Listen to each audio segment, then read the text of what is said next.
Fifth question देखो, तुम ए वाला एंगल दिता 95, ए वाला एंगल दिता 40,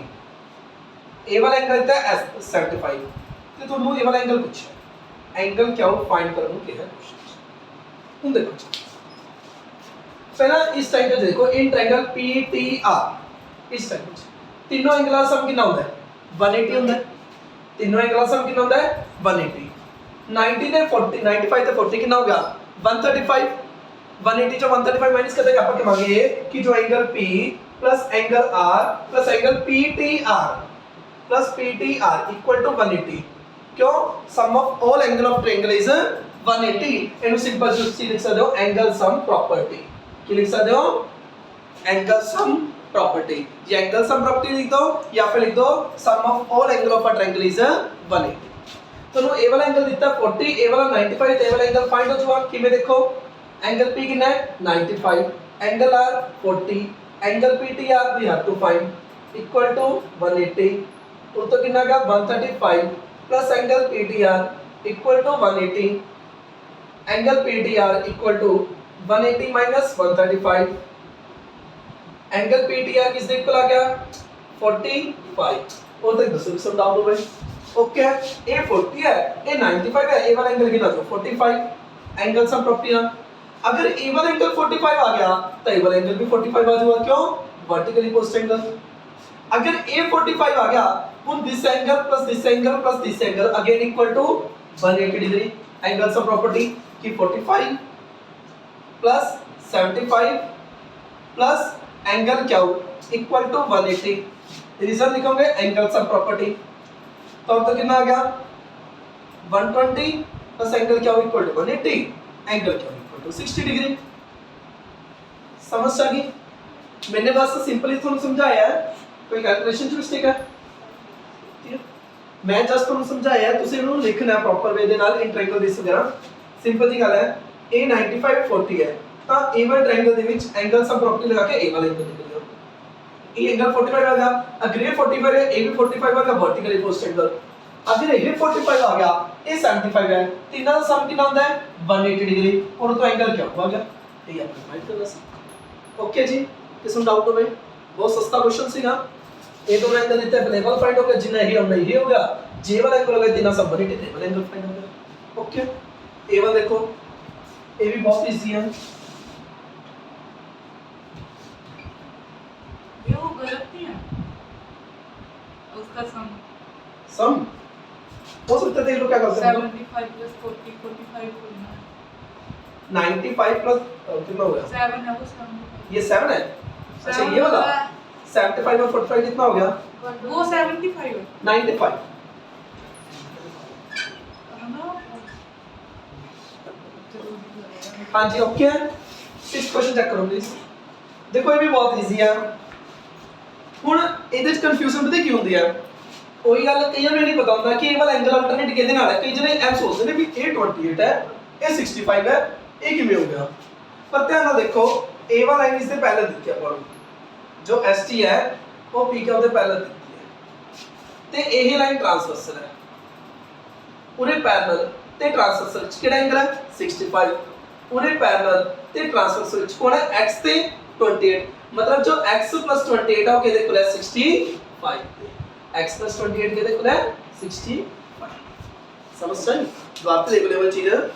चलो a वाला एंगल दिया है 65, a वाला एंगल कितना है x plus 28, ये दोनों एंगल आपस में इक्वल है किस रीजन करके अल्टरनेट इंटीरियर। की रीजन है अल्टरनेट इंटीरियर। समझ आ गई? बहुत इजी है। a वाला लाइन इससे पैरेलल है, a ट्रांसवर्सल है, a वाला एंगल ते वाला एंगल आपस में इक्वल होंगे अल्टरनेट एंगल।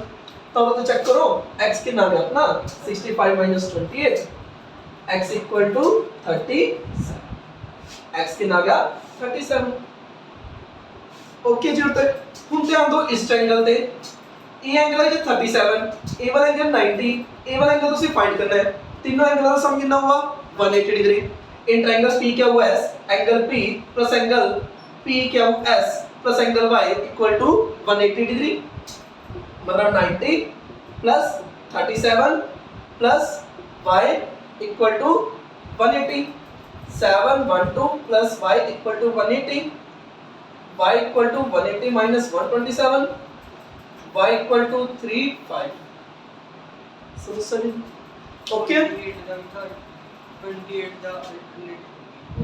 28 ਦਾ ਅਲਟਰਨੇਟ ਇਹ ਹੈ ਨਾ ਨਹੀਂ ਕਹਿ ਸਕਦੇ ਕਿਉਂ ਨਹੀਂ ਕਹਿ ਸਕਦੇ ਇਸ ਨੂੰ ਬਹੁਤ ਵਧੀਆ ਕਿਉਂਕਿ ਇਹ ਗਲਤੀ ਕਾਫੀ ਜਿਹਨੇ ਕਰਦੇ ਨੇ ਹੁਣ ਕਿਵੇਂ ਕਹੋਗੇ ਦੇਖੋ ਕਿ ਇਹ ਵਾਲੀ ਲਾਈਨ ਇਸ ਦੇ ਪੈਰਲਲ ਹੈਗੀ ਹੈ ਜੇ ਇਹ ਲਾਈਨ ਇਸ ਦੇ ਪੈਰਲਲ ਨਹੀਂ ਹੈ ਤਾਂ ਅਲਟਰਨੇਟ ਇੰਟੀਰੀਅਰ ਐਂਗਲ ਕਿਵੇਂ ਇਕੁਅਲ ਤਾਂ ਇਹ ਗਲਤੀ ਨਾ ਬਿਲਕੁਲ ਸਹੀ ਟਾਈਮ ਤੇ ਸਹੀ ਗੱਲ ਬੋਲੇ ਇਹ ਬਹੁਤ ਜਿਹੜੇ ਟੈਸਟ ਵਗੈਰਾ ਚ ਮਿਸਟੇਕ ਕਰ ਜਾਂਦੇ ਨੇ ਕੀ ਕहेंगे कि y equal 28 अल्टरनेट इंटीरियर लेकिन ध्यान दो ए वाली लाइन इस लाइन के पैरेलल नहीं है और अगर ए लाइन इसके पैरेलल नहीं है तो ए ट्रांसवर्सल मान के आप ये दोनों को अल्टरनेट इंटीरियर नाल इक्वल नहीं कह सकते ओके जे अपन ए वाली लाइन इसके पैरेलल दी है तो ए वाला एंगल इक्वल टू ए वाला एंगल तो x की वैल्यू आ गई हुन x 37 आ गया x plus 90 plus y equal to 180 और तो y कितना आ गया 50 बोलो सुनो ओके नेक्स्ट वन हाँ जी सिक्स्थ क्वेश्चन देखो कितने द साइड क्या हुआ ऑफ ट्रायंगल p क्या हुआ जो p क्या हुआ ट्रायंगल है इसकी जो क्या हुआ साइड है इस प्रोड्यूस टू s तक ही करते अपने प्रोड्यूस करते if the bisector p क्या हुआ अगर p क्या हुआ द bisector मतलब a वाला एंगल तो इस एंगल देखो अगर p क्या हुआ द bisector p क्या हुआ द bisector मतलब इनको bisect करते हैं ते prs the bisector prs the bisector मतलब a वाला पार्ट इस देखो meet at point t point ते मिल रहे हैं किससे मिल रहे हैं t पॉइंट पे मिल रहे हैं ते अपने प्रूफ करना कुल मिला के तो गिवन की है जस्ट a वाला एंगल इस इक्वल गिवन है a वाला एंगल इस इक्वल गिवन ओके जी अब अपन गिवन लिख लिए गिवन क्या है लिखाओ जरा मेनू आप कमांगे मान लो एंगल 1 मान लो 2 मान लो इसनु 3 मान लो तो इसनु 4 जो एंगल 1 है वो एंगल 2 ਦੇ इक्वल है ते half of angle p Q r है एंगल 1 ਤੇ एंगल 2 आपस इक्वल है ਤੇ ਅੱਧੇ ਅੱਧੇ ਹੋ ਗਏ ਕਿਸੇ p q r ਦੇ सेम एज 3 ਤੇ 4 आपस इक्वल है ਤੇ ਹਾਫ ਹੋ ਗਈ ਕਿਤੇ p r s ਤੇ एंगल 3 ਤੇ एंगल 4 आपस इक्वल है ਤੇ ਹਾਫ ਹੋ ਗਈ ਕਿਤੇ p r s ਦੇ और तो गिवन ਚ पूछो कोई डाउट नहीं ए बाइसेक्टर है मतलब मान लो ए वाला एंगल 30 है ए वाला एंगल 30 हो गया तो पूरा कितना हो गया 60 तो एंगल 1 एंगल 2 आपस इक्वल है तो हाफ है किससे p का वार दे 3 4 दे इक्वल है तो हाफ कितने हो गए p r s they given छोड़ा हो ओके प्रूफ की करना अपने क्या t r equal to half of q हम प्रूफ की करना अपने क्या t r equal half of q देखो उन्हें तक हर कोई लिख लो जितना मैं लिखा क्योंकि उस तक सिर्फ अपने गिवन का यूज किया है आपने देखा कि बाइसेक्टर है तो एंगल 1 एंगल 2 दे इक्वल है तो हाफ ऑफ p क्या हुआ है मोरओवर एंगल 3 एंगल 4 दे इक्वल है हाफ ऑफ prs है तो ये अपने प्रूफ करना है ਹੁਣ ਇਸ ਨੂੰ ਕਿਵੇਂ ਪ੍ਰੂਫ ਸਭ ਤੋਂ ਪਹਿਲਾਂ ਦੇਖੋ ਉਹਨੇ ਕੀ ਚਾਹੀਦਾ ਤੁਹਾਨੂੰ QTR ਕੀ ਚਾਹੀਦਾ ਹੈ QTR ਹੁਣ ਸੋਚੋ QTR ਨੂੰ ਪਿਕਚਰ 'ਚ ਕਿਵੇਂ ਲਿਖेंगे QTR ਨੂੰ ਪਿਕਚਰ 'ਚ ਲਿਖਣਾ QTR ਇਸ एंगल ਨੂੰ पिक्चर से क्यों लिखी ध्यान दो जरा QTR किस ट्रायंगल जा रहा है ये वाला एंगल किस ट्रायंगल जा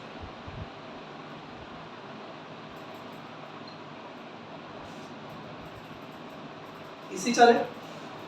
सोचना दस रहा है सोचना क्यों है तुझे देखो QTR लेके ना QTR ए वाला एंगल आ किस ट्रायंगल से रहेगा इसी ट्रायंगल से आ रहा है तो हम अपन किਵੇਂ ਕਹਿ ਸਕਦੇ ਹਾਂ ਮੈਂ ਗੱਲ ਕਹਿ ਸਕਦਾ ਕਿ ਜਿਹੜਾ एंगल 2 है प्लस QTR है वो एंगल 4 ਦੇ ਇਕੁਅਲ ਹੈ क्योंकि अगर कोई एक ट्रायंगल है ਉਹਦੇ ਦੋ ਇੰਟੀਰੀਅਰ ਐਂਗਲ ਦਾ ਸਮ ਉਹਦੇ ਥਰਡ ਐਕਸਟੀਰੀਅਰ ਐਂਗਲ ਦੇ ਸਮ ਦੇ ਇਕੁਅਲ ਹੁੰਦਾ ਹੈ sum of two interior angle of a triangle is equal to third exterior angle कि अगर कोई भी ट्रायंगल है उसके दो इंटीरियर एंगल का सम तीसरे एंगल के एक्सटीरियर के इक्वल होता है उसी प्रकार मैं की कह रहा कि a वाला एंगल प्लस a वाला एंगल इस एंगल के इक्वल है तो मैं भी क्यों कह रहा वो देखो जरा क्योंकि मैं पिक्चर से QTR को लिखा है QTR को पिक्चर से किਵੇਂ ਲਿਖਿਆ ਮੈਂ इन्हां ਨੂੰ इंक्लूड करके मैं कहता हूं a वाला एंगल प्लस a वाला angle equal to this angle है मैं सही कह रहा कि एक बार लिख के दासा मैं फिर हजम हुई गल ता दसी और ना हजम हुई ता दसी angle QTR plus angle 2 equal to angle 4 क्यों sum of two interior angle sum of two interior in a triangle कह दो in a triangle sum of two interior angle is equal to third exterior angle. देखो और तक मैं एक बार दौर पे एक्सप्लेन करता हूँ कि कितना क्यों कितना ते की नहीं पहली गल इन्होंने गिवन है ए बाइसेक्टर है। अगर ये बाइसेक्टर गिवन है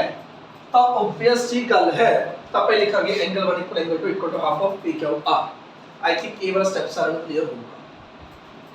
ए भी बाइसेक्टर गिवन है मतलब एंगल 3 एंगल 4 दे इक्वल है half of P R S. ए वाला स्टेप भी सारा क्लियर। टू प्रूफ तो अपने दी चलकनी मारना है। ए वाला स्टेप तो सारा क्लियर। ओके ਹੁਣ ਦੇਖੋ ਵੀ QTR ਨੂੰ ਪਿਕਚਰ ਚ ਲੈ ਗਏ QTR ਨੂੰ ਪਿਕਚਰ ਚ ਕਿਵੇਂ ਲੈ ਗਏ ਇਹ QTR ਇਸ ਐਂਗਲ ਨੂੰ ਪਿਕਚਰ ਚ ਕਿਵੇਂ ਲੈ ਗਏ ਇਹ QTR plus angle 2 ਕਿਸ ਦੇ ਇਕੁਅਲ ਐਂਗਲ 4 ਦੇ QTR plus angle 2 ਕਿਸ ਦੇ ਇਕੁਅਲ ਐਂਗਲ 4 ਦੇ QTR plus angle 2 ਕਿਸ ਦੇ equal angle 4 the sum of two interior angle of triangle is equal to third exterior angle। ठीक है ਉਸ ਤੋਂ ਬਾਅਦ ਅੱਗੇ ਕਿਹਨੂੰ ਪਿਕਚਰ ਚ ਲੈ ਕੇ ਆਣਾ ਸੀ QTR ਅੱਗੇ ਕਿਹਨੂੰ ਪਿਕਚਰ ਚ ਲੈ ਕੇ ਆਣਾ क्या हो गया चाहे की करो QTR ਦਾ ਕੱਲਾ ਹੀ ਹੈ ਨਾ ਰੇ QTR ਨੂੰ ਕੱਲਾ ਛੱਡੋ ਕੱਲਾ ਕਿਵੇਂ ਛੱਡੀ ਐਂਗਲ 4 ਮਾਈਨਸ ਐਂਗਲ 2 ठीक है QTR एंगल 4 में कलमारी हो के देख पड़ा हाफ ऑफ एंगल PRS बस पहले बैठे करी है ना ਆਪਾਂ माइनस एंगल 2 में कलमारी हो के देख पड़ा क्लियर कुछ नहीं किया पड़े जस्ट मैंने क्या QTR में पिक्चर चले गए कि मैंने क्या QTR plus angle 2 equal to angle 4 QTR plus angle 2 equal to angle 4 ये मैंने लिखा। फिर मैं QTR पूरे कल्ला ही है ना QTR ना कुछ प्लस माइनस तो नहीं है क्या तो QTR को कल्ला चलता कि मैं +2 माइनस लेगा +4 नकल मारो के देख पड़ा है हाफ ऑफ PRS के एंगल 2 नकल मारो के देख पड़ा है हाफ ऑफ PQR में और तक दसो कोई डाउट हो ओके हाफ इधर की भी हाफ कॉमन लड़ो QTR equal to half of angle PRS minus PQR और तक दसो किसी ने कोई दर्द पीड़ा हो। ओके बहुत इजी चले आ सब कुछ देख के कितना है और तक तुसी राजी सी QTR ਦੀ ਗੱਲ ਕਰਨੀ ਸੀ ਤਾਂ QTR ਦੀ ਕਿਵੇਂ ਗੱਲ ਕਰੀਏ QTR plus angle 2 equal to angle 4 मैंने उस स्टेप लिखा है QTR plus angle 2 plus equal to angle 4 बस उसको मैंने लिखा QTR कर लेना +2 -2 ले जा एंगल 4 का मेरे इक्वल से मैं लिखता एंगल 2 का मेरे इक्वल से मैं लिखता हाफ ऑफ कॉमन काट दे लिखता और तक ओके आगे देखो आगे मैंने की चलता है QPR ਹੁਣ QPR देखो जेड़ा QPR है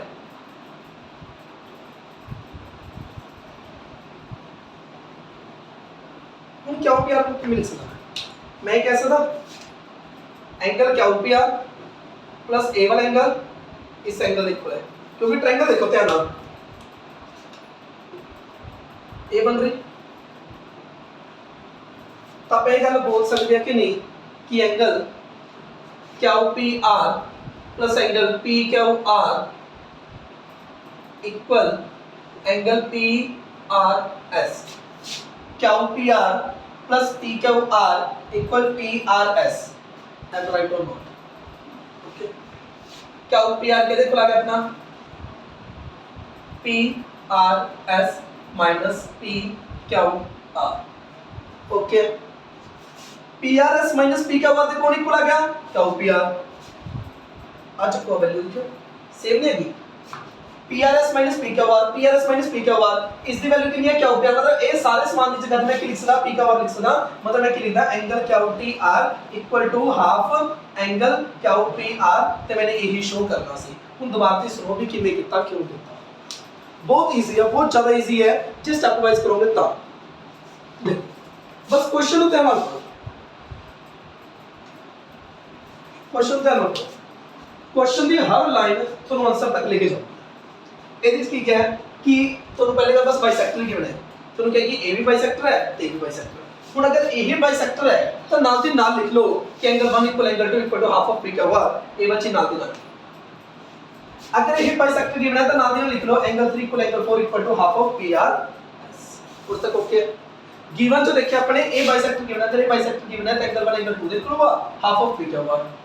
ए बाइसेक्टर गिवन है तो 3 इक्वल 4 हुआ, हाफ ऑफ पी आर, ऐसे दो लाइन अपने लिख ली। जो प्रूफ करना है वो अपने लिख लिया। हुन प्रूफ जो करना है हुन आप देखिए क्या टी आर को पिक्चर से किਵੇਂ लिखेंगे, इस एंगल को किਵੇਂ लिखेंगे, क्या T R plus angle 2 equal to angle 4, A वाला एंगल प्लस ए वाला एंगल ਇਹਦੇ इक्वल है, क्यों, क्योंकि ट्रायंगल ਦੇ ਦੋ एंगल सम तीसरे ਦੇ एक्सटीरियर एंगल ਦੇ इक्वल है, तो एंगल क्या T R plus angle 2 equal to angle 4 होगी मैं चीज ओके। क्या टी आर को पिक्चर से लिखे आने से किਵੇਂ पिक्चर से लिखेंगे, ए दोनों सम इसके इक्वल है, क्या टी आर और निकलता बैठे प्लस 2 माइनस 2 ले एंगल 4 ਦੀ ਨਕਲ ਮਾਰ ਲਓ ਹਾਫ ਆਫ ਪੀਆਰਐਸ, एंगल 2 ਦੀ ਨਕਲ ਮਾਰ ਲਓ ਹਾਫ ਆਫ ਪੀ क्या हुआ, हाफ कॉमन कर लो उत्तर आ गया, हो गया जिन्ना कर सकते से उन्ना कितना। हुन देखो क्या टी आर तो हो गया, हुन देखो क्या टी आर को पिक्चर की मिलेगी, क्या टी आर प्लस पी क्या हुआ इक्वल पीआरएस, ए वाला एंगल प्लस ये पूरा एंगल इस पूरे एंगल इक्वल है, क्या टी आर प्लस पी क्या हुआ इक्वल पीआरएस, वो इसमें लिखिए अगेन पूरे क्या टी आर तक करना ही है, क्या टी आर रख ले इनो माइनस लेगा, ਤੇ ਮੈਂ ਦੇਖਿਆ a1 ਚੀਜ਼ ਤਾਂ ਮੇਰੀ ਕਿਉ ਪੀ ਆਰ ਦੇ ਇਕੁਅਲ ਸੀ, a1 ਚੀਜ਼ ਤਾਂ ਮੇਰੀ ਕਿਉ ਪੀ ਆਰ ਦੇ ਇਕੁਅਲ ਪਰ ਤਾਂ ਸੀ ਮੇਰਾ ਬੋਲੋ ਕਿਸੇ ਵੀ ਸਟੈਪ 'ਚ ਕੋਈ ਵੀ ਡਾਊਟ ਹੋਵੇ ਕੀ ਕੀਤਾ ਕਿਉਂ ਕੀਤਾ ਕਿਵੇਂ ਸੋਚਿਆ ਕਿਸੇ ਵੀ ਪ੍ਰਕਾਰ ਦਾ ਕੋਈ ਵੀ ਡਾਊਟ ਹੋਵੇ ਕਿਸੇ ਸਟੈਪ 'ਚ ਕੋਈ ਧੱਕਾ ਲੱਗਿਆ ਹੋਵੇ ਕੁਝ ਵੀ ਲੱਗਿਆ ਹੋਵੇ ਓਕੇ ਕਲੀਅਰ ਹੈ ਜੀ ਡਨ।